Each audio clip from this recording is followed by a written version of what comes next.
In this supporter exclusive series, we're going to be talking about Horizon Wars and some of the interesting ways that you can play Horizon Wars. I'll give examples of armies using my own collection and some wacky ideas about new and larger tables that will give us some interesting games in the future, I think.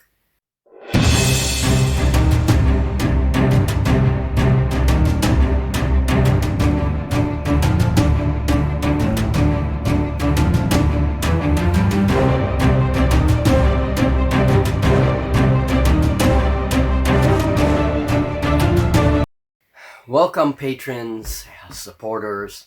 Thank you very much for all your support. And in this video series that I have decided to start, we will be talking about Horizon Wars, the Horizon Wars series of books. Okay, now this Horizon Wars Combined Arms is what I consider the core rules, so to speak.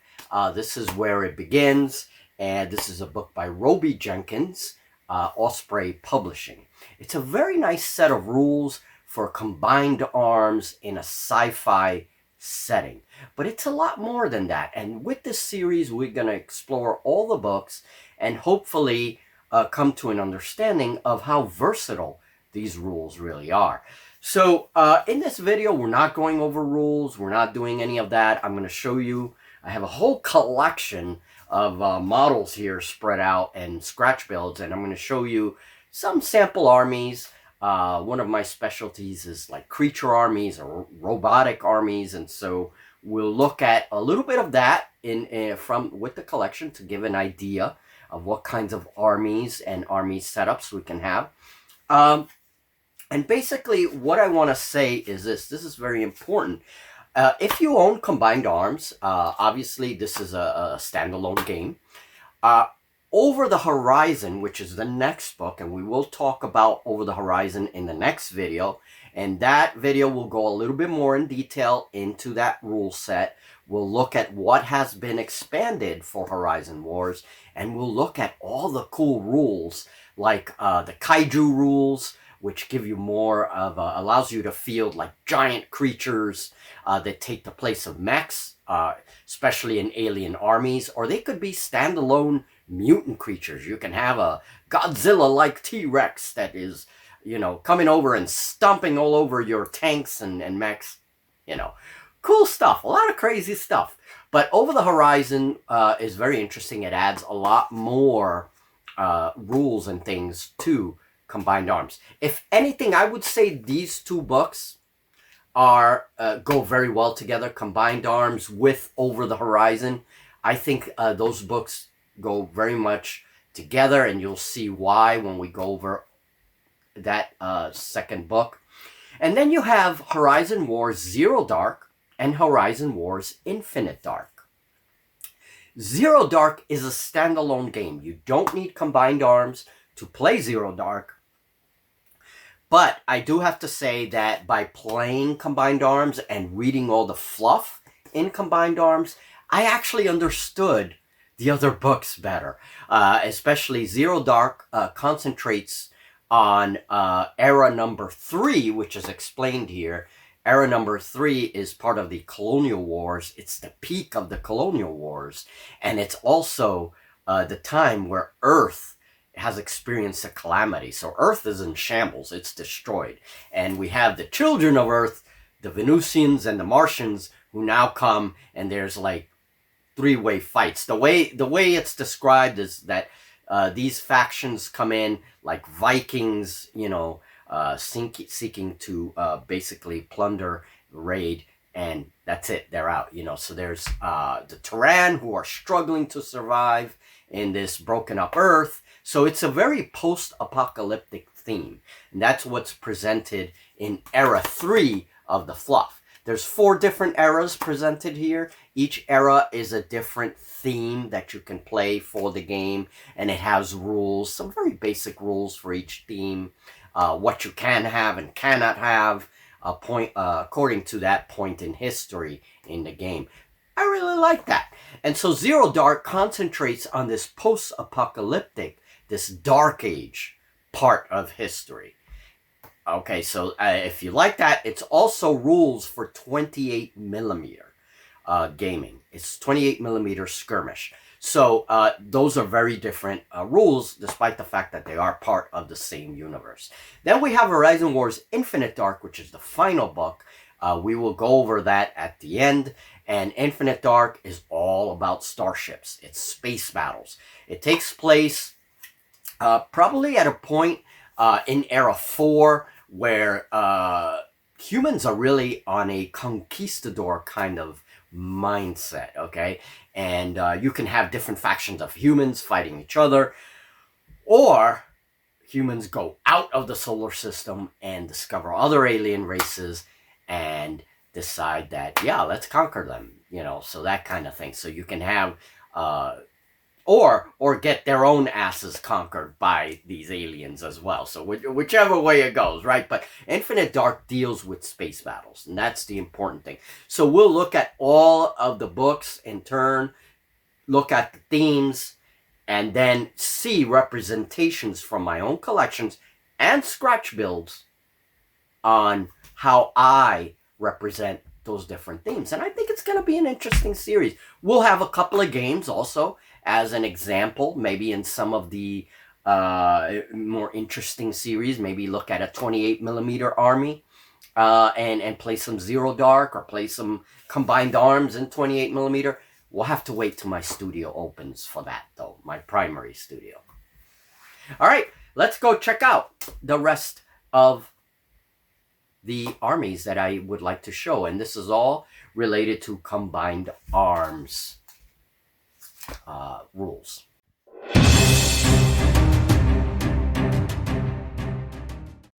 So here is the collection that I put forth for this demonstration. There's mostly 10 millimeter and a few other scales. There's 28 millimeter mixed in here. There's a bunch of different things for these three videos.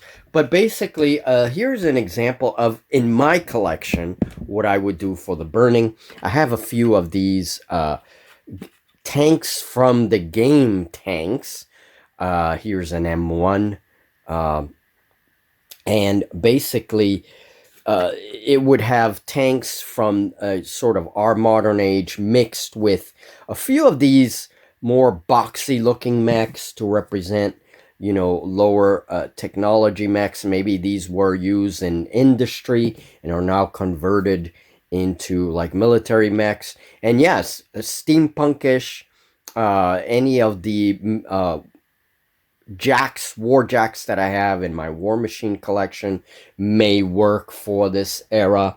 I use these as alien mechs because they're more like weird, but these may work in this era as well. So the second era in the fluff of Horizon Wars Combined Arms, now we start to get into the eras that I like to play. The Colonial Wars and the Maul. This is era number 2. Now, for the Colonial Wars, we have the two children of Earth, the Venusians and the Martians. These are the primary colonies that Earth has at this time, and they go to war with each other for various reasons. And so Earth in this era is sort of like a referee almost. It plays this role where part of Earth supports the Martians, part of Earth support the Venusians. The wars in this era would take place either on Venus and Mars. So it gives some opportunity to create some really cool, bizarre terrain, whatever the players decide the surface of Mars will look like after being terraformed and all this stuff. So obviously we can go online, see and look for some surfaces of Mars, pictures that give surfaces of Mars, and then just hype it up according to our desires for the table, right? So battles will take place on either Mars or Venus as both colonies are at war with each other. And the fluff will give it gives some reasons as to the war, but of course players can make up their own things as well. So for this time, the most important thing is that now mechs are starting to become more important in battle. and also they are becoming more and more sophisticated. We have assisted targeting upgrades for mechs, agile mechs, mine layer frames.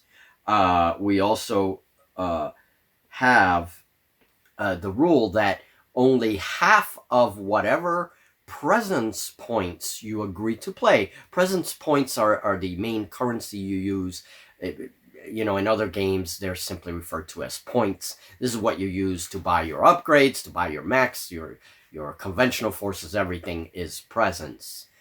Presence points. And so FP refers to force points.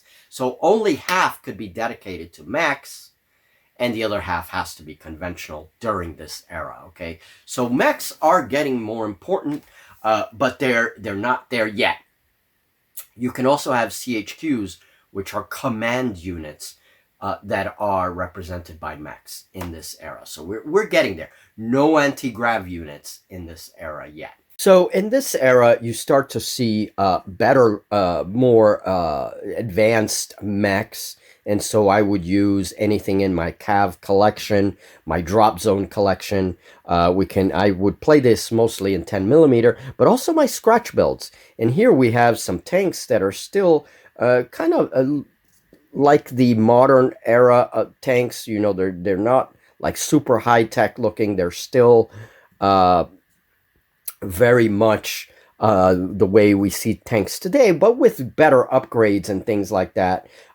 Tanks like this more sophisticated looking Drop Zone tank. In this era, if I were to play this era, I would do that. And of course, we only have Venus and Mars. I would use... for me, I use the blue units to represent Venus, the Venusian forces, and this sort of orangish, reddish color to represent the Martian forces. But that's just me.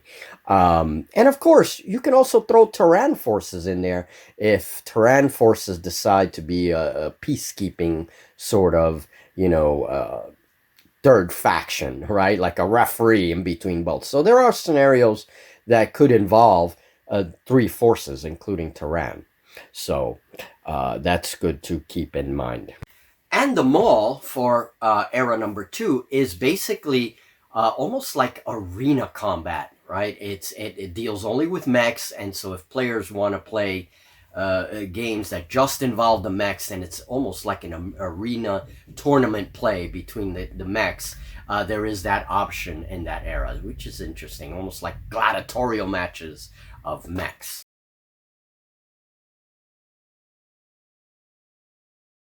So here's a Martian army that I have, basically the choices that I have to put together a Martian army, and we have my scratch builds mixed in there. But here now we have anti-gravity units, so hovercraft, have a wide variety of different hovercraft that we can use in this era. And these are some mech warrior units, old mech warrior units that I have. Now, this is an interesting era because this is why I said you can get both Horizon Wars Combined Arms and Over the Horizon rules, because they explain this era. The Over the Horizon expansion explains this era more. And now we can get to some really interesting games.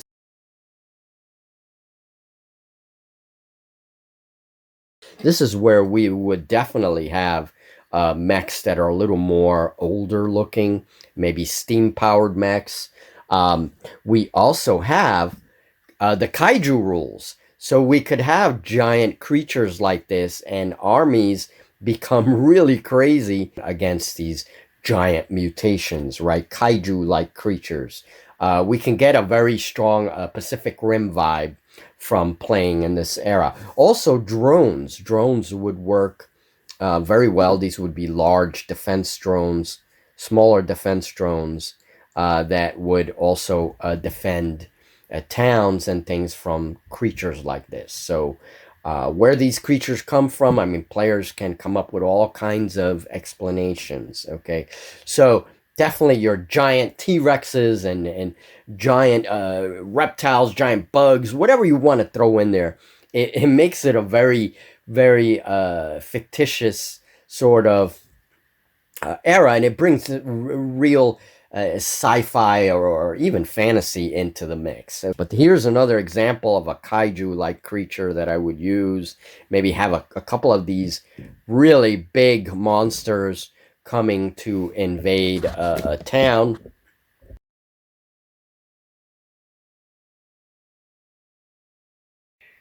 And before we continue, I would like to say thank you to one of our supporters who very nicely, very graciously 3D printed these models and shipped them over to me.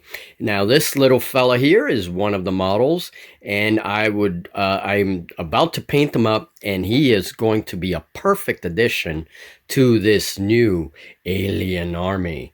Very, very cool. So, okay, I'm also using Tyranids as sort of a medium or light mech choice. And I think they would probably be a sort of squatter form of a medium mech or light mech. I haven't quite decided that yet, but there would be an alien creature or alien creatures in there working almost like a parasite, controlling the the larger creature. So these creatures would essentially be like mechs, okay, except that they are organic. And then we have a flyer choice. I'm using Tyranids again. That's it'll be great to see these go up against aircraft, almost like a giant Rodan type of creature. And then we have more vehicle types like these that transport heavy infantry. And here's what I would be using as heavy infantry. These are from Drop Zone Commander. And these guys, which are also from Drop Zone Commander, these would represent, the heavy troops. And we have some transports. So I have a variety using my Scourge forces in combination with a lot of the other creatures and things that I have to come up with a very unique army. Now we have to come up with the upgrades, and that could be another video, how we set up the actual force.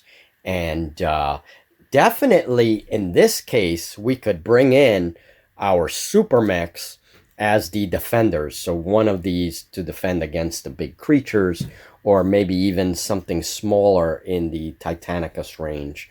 But definitely that's where this heavy, monstrous mech comes into play.